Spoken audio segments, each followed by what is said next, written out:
Malik Saab, you have traveled intensively, you have traveled a lot of countries during this case of France versus right State from of Pakistan.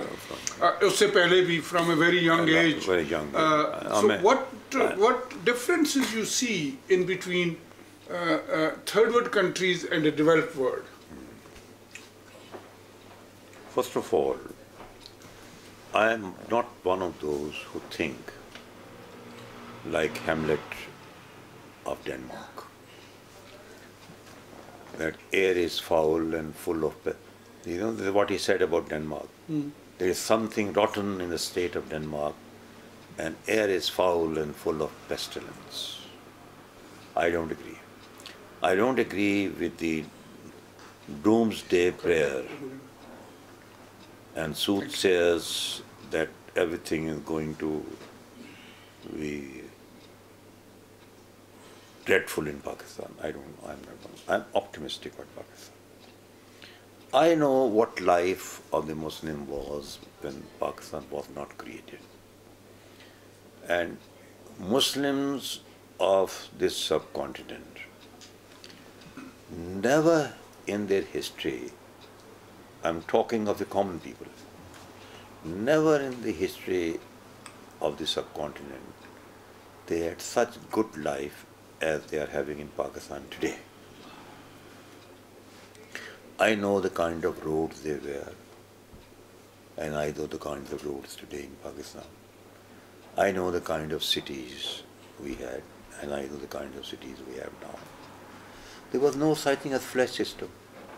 There was no such thing as cooking with gas. Even the richest people would cook with charcoal and with the woods. And there was no such thing as a flush system anywhere. Now there isn't a house in Pakistan that hasn't got a flush system. When Pakistan came into existence, there were only 2 universities in the whole of country as Pakistan. Today there are more than 24 universities in the city of Lahore even. City of Lahore was a small town. Today it is a metropolis of more than 10 million people. And the opportunities, everybody has got phone, mobile phone. Now public transport has also come into existence. Tongas, etc., they have ceased to exist.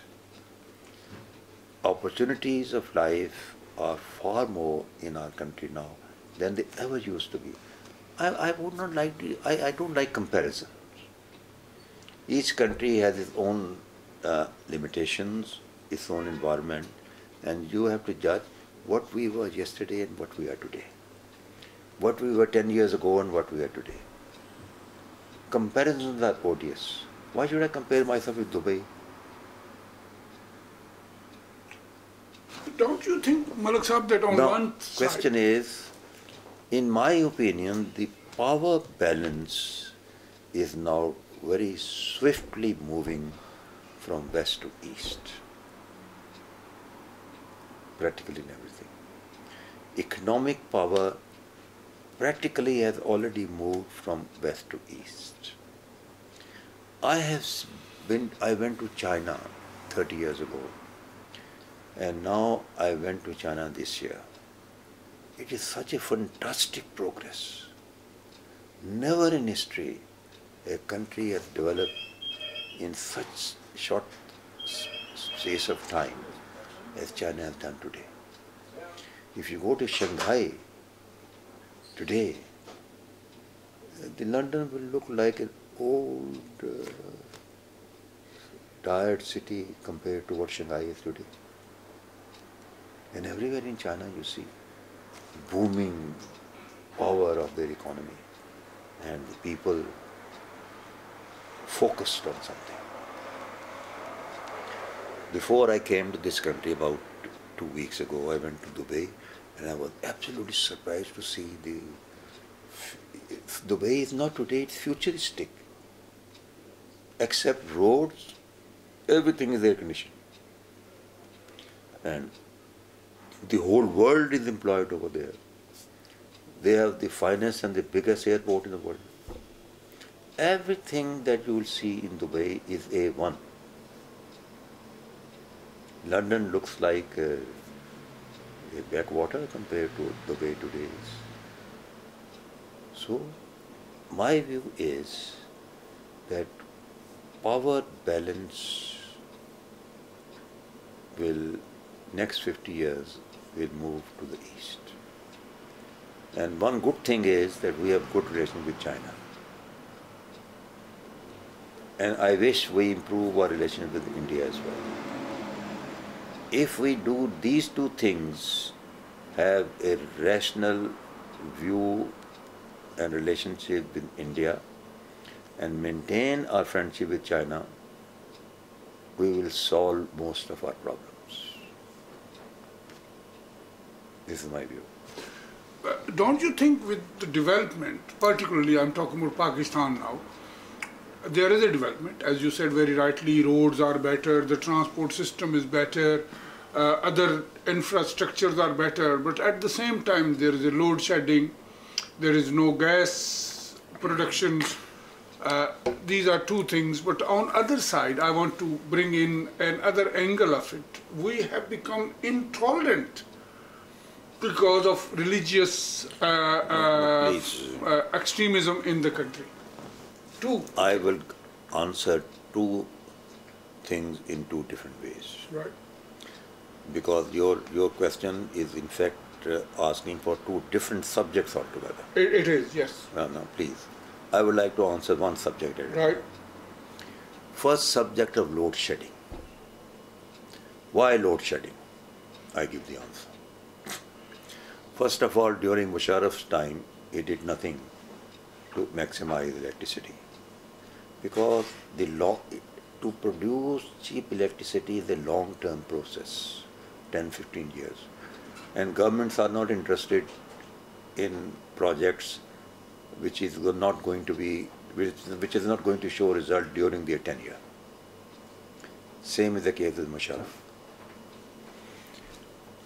Mr. Bhutto inundated, he freed passport like a cinema ticket, with the result that millions of Pakistanis have gone abroad and they send millions back to their families.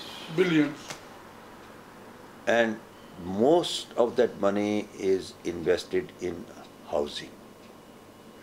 And if you study the Pakistan newspaper, all the time is the housing schemes that are being outside. So if millions of houses are being built,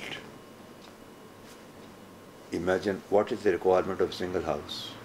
A house needs electricity, a house needs gas, a house needs water, a house needs sewage, everything.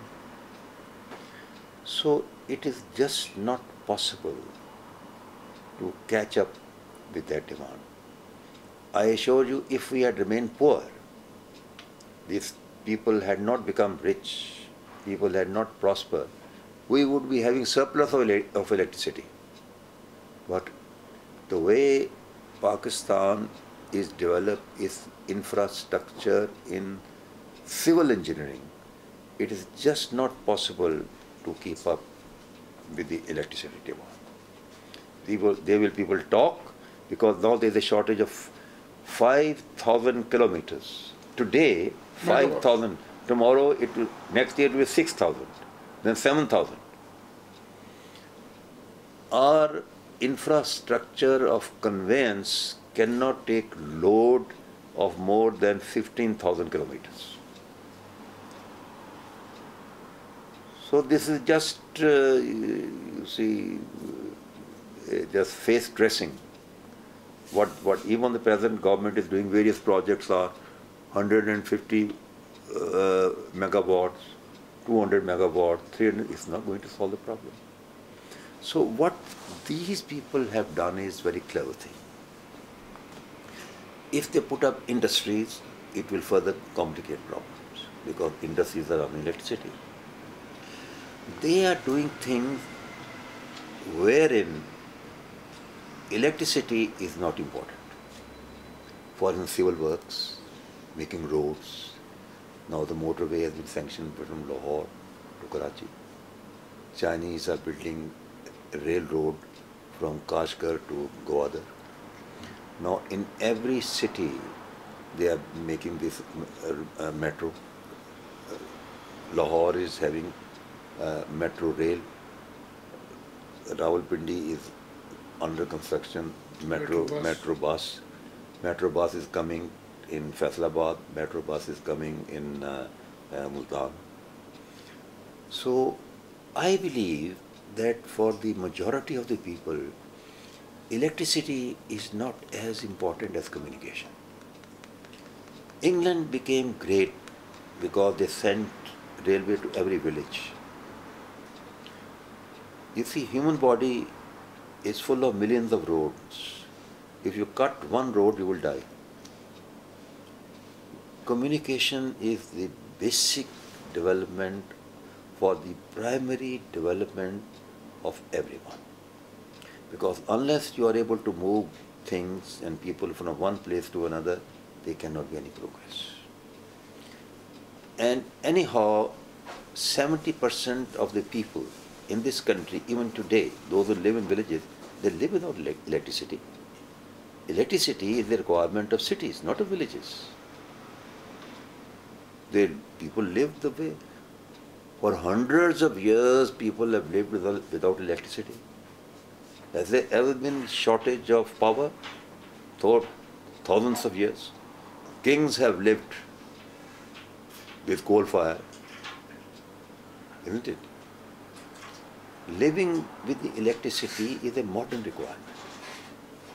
And people have become used to modernity, therefore they feel uncomfortable. I think electricity problem in Pakistan will be solved only when there is some new invention by the Western world. Muslim world will not have any invention. Muslim world has put a full stop to all innovation for the last 600 years. It is only the non-Muslim world which is going to do something. We will solve the electricity problem the way we have solved telephone problem. About 40 years ago, to have a telephone at home, you required a recommendation of the Prime Minister. Today, everybody has got a mobile phone. So if this kind of a revolution, as Americans like iPad, like computer, this and that, let's say one day they invent some kind of a glass that can encapsule solar energy. And that is so powerful, so cheap. That is the only way I see. I don't see any other way that in the near future, in next 10, 15 years, problem of providing electricity to everyone is going to be solved in Pakistan. Whatever may be the promises of any government whatsoever. This is my view. The second question was regarding the extremism. Yes. Now. Intolerance. Yes. Not accepting law and order. Yes. Corruption. Yes. These are the things which are very... No, first of all, extremism. Let me give question one by one. You see, basis of some form of extremism was laid down before partition. When we said that we are different nation from Hindus. And in the language of Qaid-e-Azam, a nation cannot live in air, it must have its own country, its own land, where they can live according to their genius. Therefore, we had to foster hatred against Hindus. Direct Action Day started all kinds of, in 16th of August 1946. It was the beginning of warfare between. And I would say, I would blame British government and Congress more for that. Because after the war, British gave the impression as if government of Britain is in the pocket of Congress party. This is what the impression they gave. Mr. Jinnah out of frustration got angry and he gave this slogan of direct action, from which all trouble followed. So that was also the beginning of some kind of future intolerance in religious matters. Foundation was already laid. Then the massacre of 1947. But unfortunately, or fortunate, that was only between Hindus and Muslims, or Sikhs and Muslims. Internecine warfare between Muslims had yet to start. But futuristic symbols were there. Isn't it? Mr. Jinnah tried to undo this in his speech of August 11th. But that by that time, too much water had passed through River Ravi. He tried to undo, but communal powers had become much more powerful. So, to begin with, most of the religious leaders, they found a playground in Pakistan.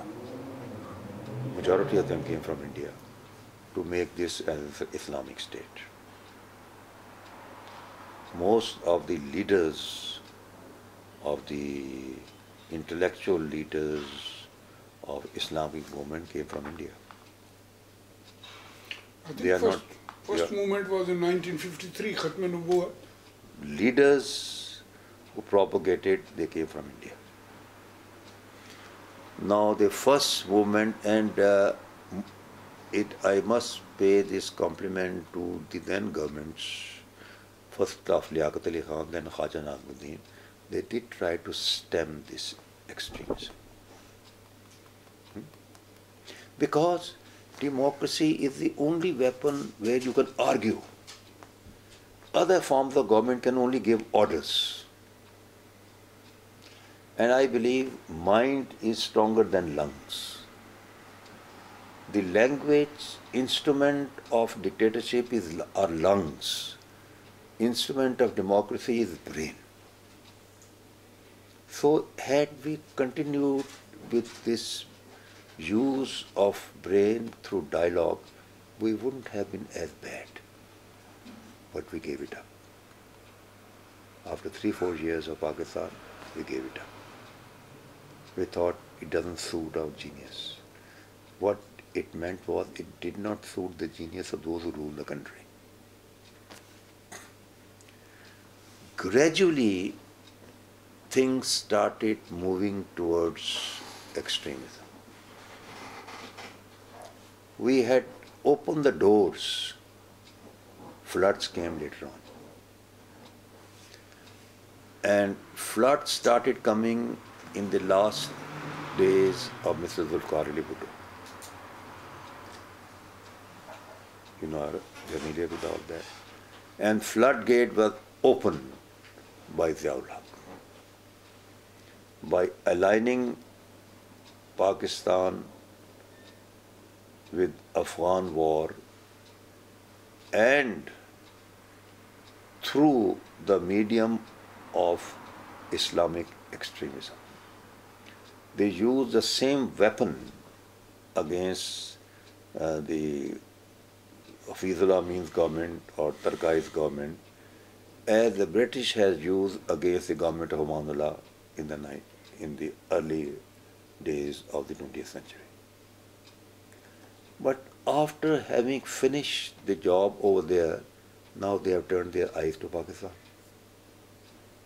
And now they are so well organized in everything, in ideology, how to convert young people into future atomic weapons, how gleefully and happily they blow up themselves with the certain knowledge that they will enter paradise where 4 hoods are waiting for them, where Allah has made palaces for them, and they are going to live in bliss and harmony forever.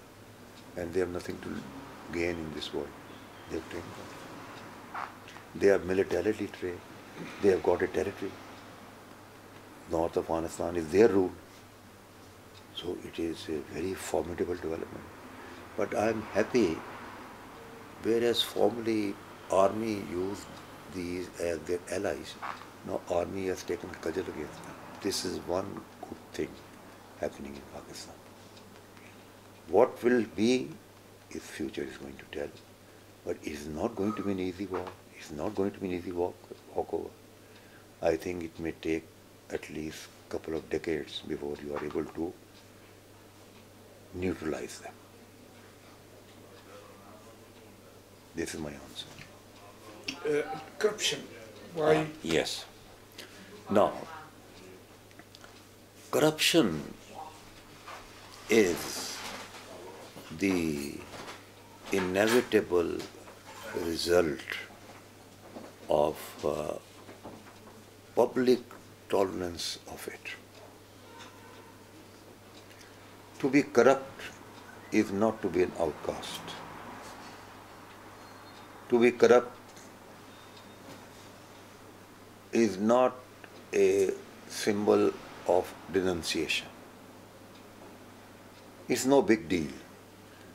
I believe that if you have in politics, if you have, or even in police or in administration, if you have a reputation of being a very upright, honest man, you are at a loss. Because the general atmosphere is tolerance of corruption. How we have reached there? We have reached for these reasons.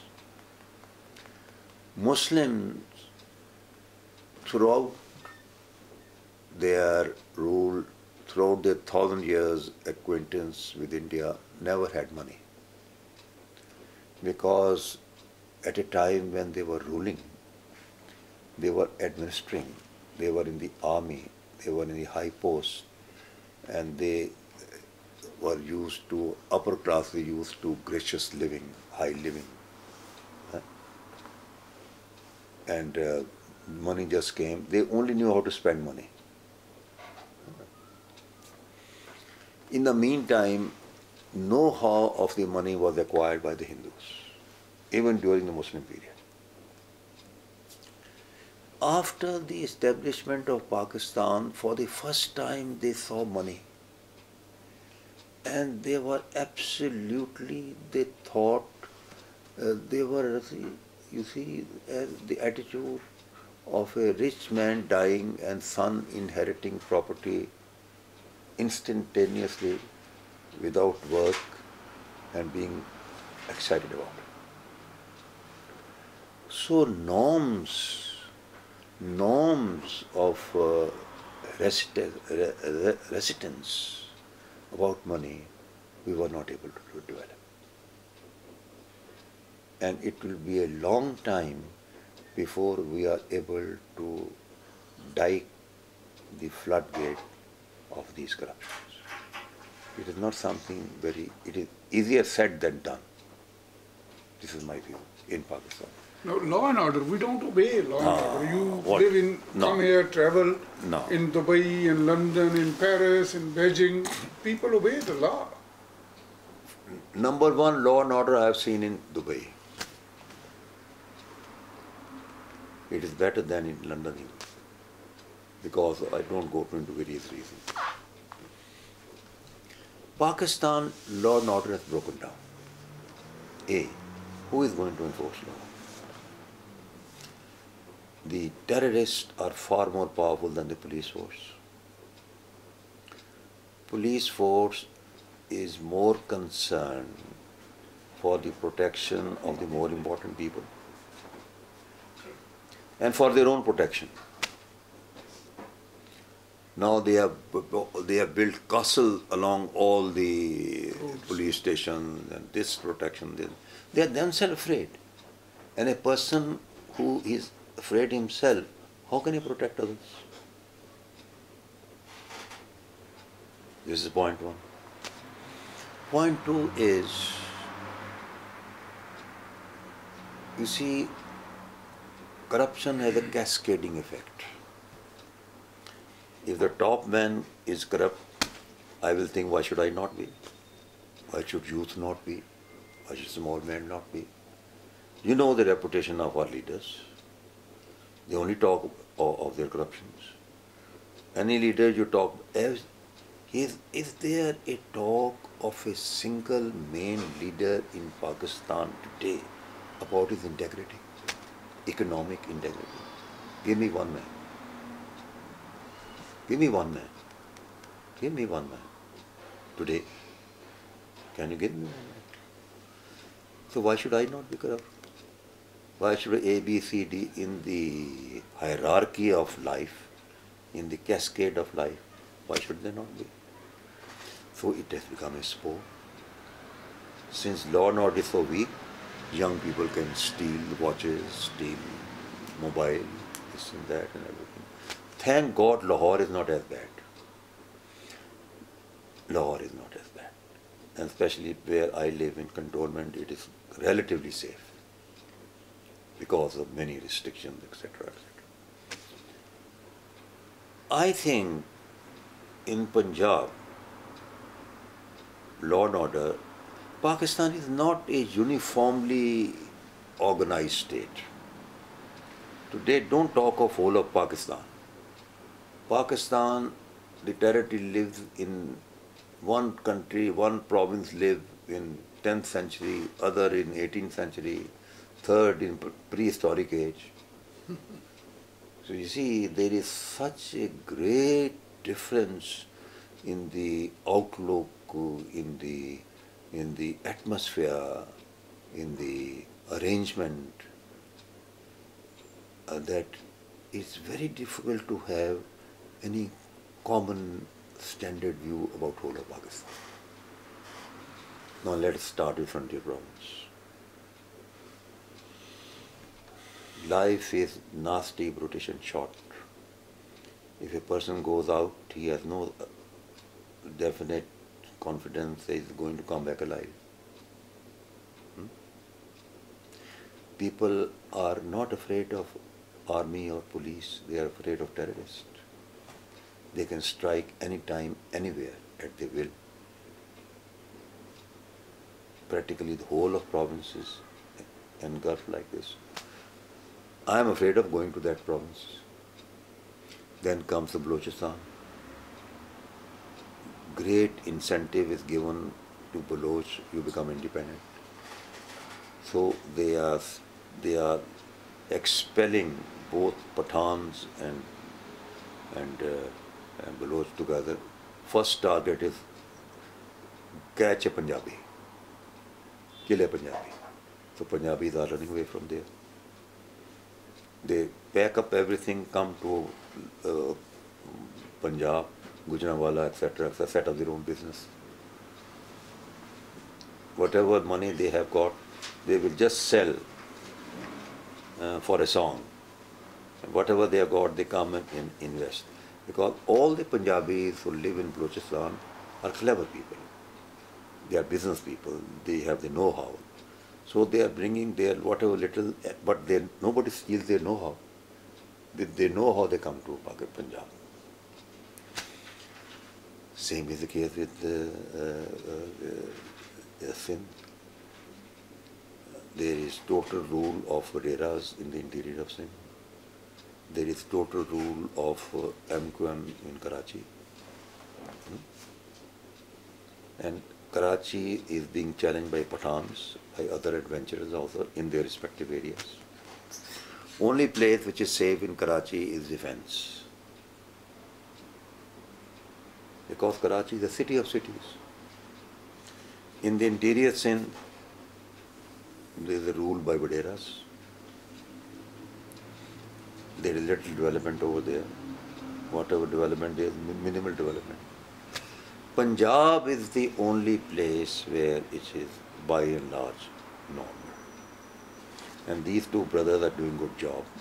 At least they are developing roads and public transport and this thing and that thing, relatively speaking. For instance, if you move in Lahore, it's without fear.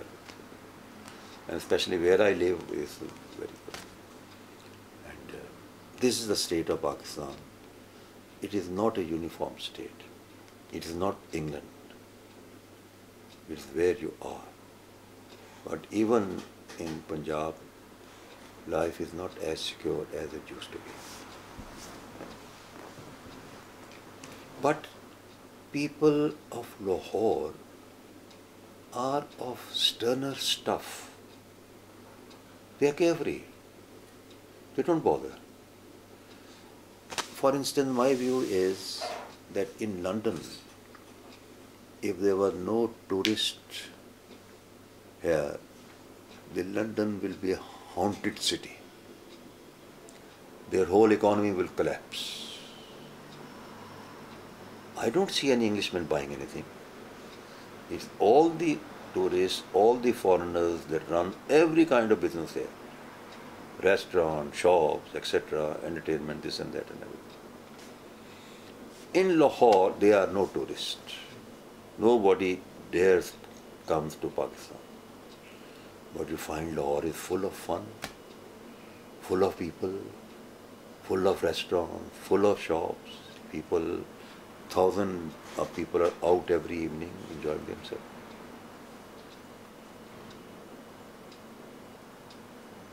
And Lahore, I think, one of the most beautiful places for living. It's more of a garden. Yeah. I want to just conclude by asking you two more questions. Number one is, how do you see the future of Pakistan? You are optimistic. I've heard you during your interview, but tell me, what do you see?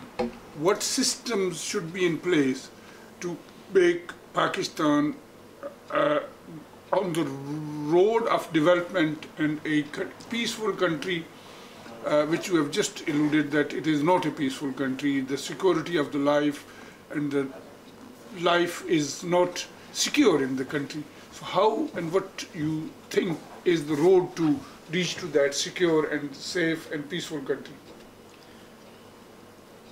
There are people who are fundamentalists about many things. I am a fundamentalist about democracy. This is my weakness. I think democracy is a panacea for all, at least 70% of our violence. World cannot be a perfect place, but world can be a reasonably livable place. And that is possible because our people are not robots. They are intelligent people. They are able to think, they are able to argue, and they are able to know what is good for them. And if common people's wealth and sham governs the state policy, we will be much better. Unfortunately, common people's way of thinking is not translated into state policy. When that happens, and one day, a day will come when that will happen, and we will be better off. People they are peaceful. They love peace. They love progress. They are bourgeois. They like to be rich. They like to have a comfortable life. They like to enjoy themselves. They are not fanatics. And most people I see, now once upon a time there was intensity of hatred against Hindus in India, but that's all gone. Our younger generation, they like to have good relations. They see Indian films, the Indian songs, etc. They like to go to India. They do. There is no passion to go to China because in China you feel a stranger over there. You cannot communicate over there. Their language, their culture is so different. But India is absolutely. Indians come here, Pakistan, they feel at home. We go there, we feel at home. We hardly see anything.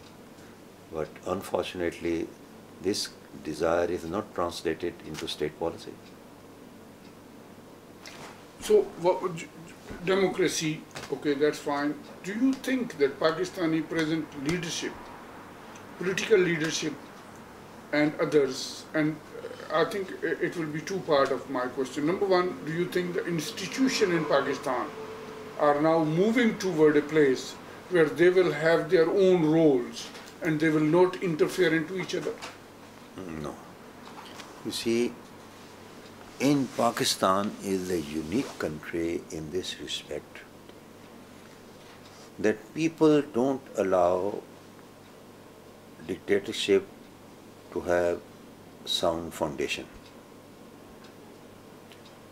And the rulers do not allow democracy to function properly. So this tug of war is going on for the last couple of years. Neither democracy is able to defeat dictatorship, nor dictatorship is able to defeat democracy. And that is why we will never be like the Middle Eastern countries. Never ever. I just take me in writing. We will never be Egypt, never be Saudi Arabia, or never be this thing. Because even the dictatorial order has feet of clay. But democracy is not able to defeat the feet of clay. So it zigzag goes on. And what's the reason? The reason is ideological lessness. Take this country. It is an ideological warfare here, not personal. What is ideological warfare as I see it between the two major parties? Labour said spend more on public. Conservatives say no, spend more on building economy. We have to compete with the rest of the world. So both in a way are benefiting each other. Conservative will be there for 5, 10 years. They will make economy more strong. When the economy more strong, people will have better time to spend. So this zigzag will go on. You are there for welfare. Welfare means money, spend money. Conservatives say no, save money. State expansion and state conservatives, consumption. you say the public services, public benefit should be here. They say no here. And other things here. And the system keeps on working. They tolerate each other because they have, this thing is established that majority has a right to impose their policies. To work their policies. Yeah. And you wait for your time. Yeah. You don't conspire, you don't try to throw away things. Not so in Pakistan. In Pakistan, there is no ideological warfare. It is personal ambition. Personal ambition that I want to throw away Mushtaq Lasharie so that Malik Saeed Hassan can rule. When Malik Saeed Hassan says, you want to throw this bastard away so that I can come. And in the meantime, country suffers. So it is pure personal ambition of politicians who cannot bridle their ambitions. And that freedom of speech, etc., is more like a blade in the hand of a monkey rather than an instrument in the hand of a surgeon. So institutions are not institutionalized, they are run by individuals, you are saying? Institutions like parliament, etc., will be there. Judiciary, media. It will be there. But its purpose is 60% scandalous and 40% baby welfare. Here I see the other way around. Here I see a debate on policies. There it is denunciation of individuals. There is a great difference. It's a different world altogether. So you don't see institutions? I don't see, for instance, people in opposition want to throw away the government in any manner whatsoever so that they may come in. No, Malik Sahib, don't you see in last 6 years, at least two major parties have come to this level, charter of democracy or whatever reason, that let's allow each other to complete their tenure. But that is coming to an end. That worked during Zardari, that was the only good thing about Zardari, that he was able to. And that too was, I am a bit cynical about it, because the Sharif brothers had yet to lay their foundation in Pakistan, because for a couple of years they were abroad. They had yet to have their moors. They were convinced that the way People Party is behaving, it will become more unpopular day by day. And they knew that they have no chance of winning the next election. So they got busy in consolidating themselves for 5 years and let People Party rule, and that policy succeeded. People Party was there only to distribute arms and do nothing else. The greatest achievement of Zardari is that he is able to complete his 5 years by giving. He thought there's a lot of money in the state, fountains of money in the state, they keep on distributing. For instance, in the PIA, if it requires only 500% to run, put in 5,000 people over there. PIA may go down, but at least for the time people are happy. Their policy has been qua tempore, let the sleeping dogs lie. It has never happened in history that the pace of bureaucracy and the judiciary in one stretch has been increased by 3 times. Normal rule is that you increase according to rate of inflation, 5, 10.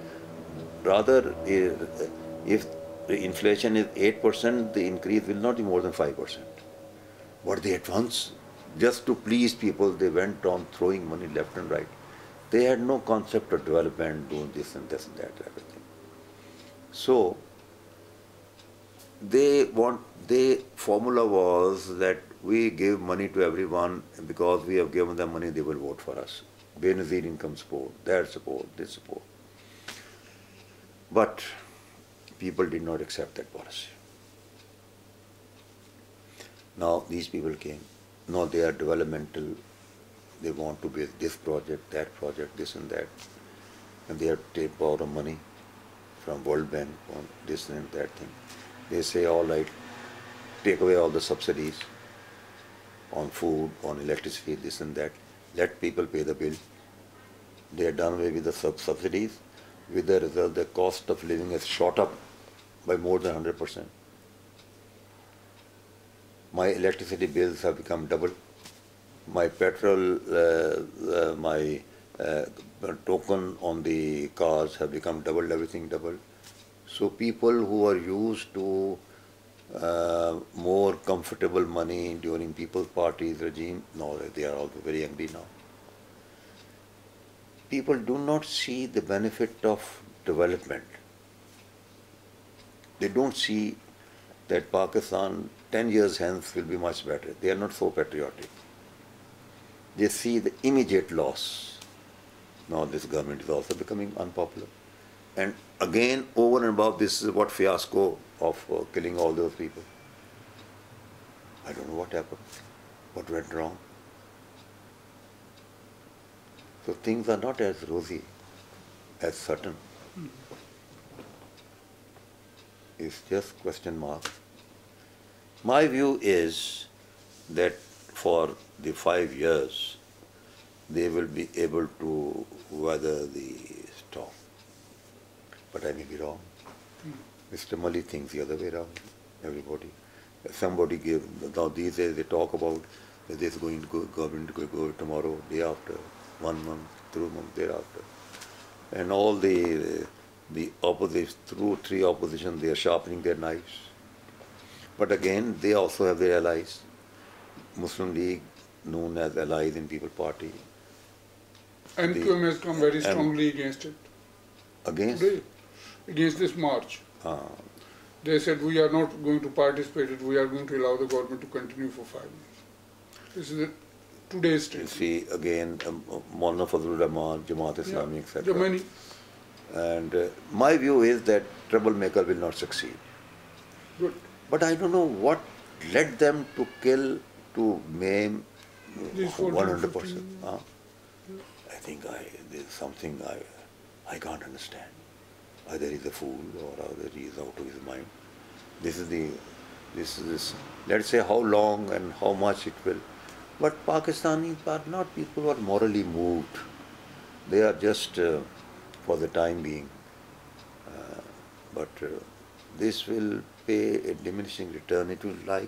It's like the throw of the bucket. Water will go up to a point and thereafter it will saturate.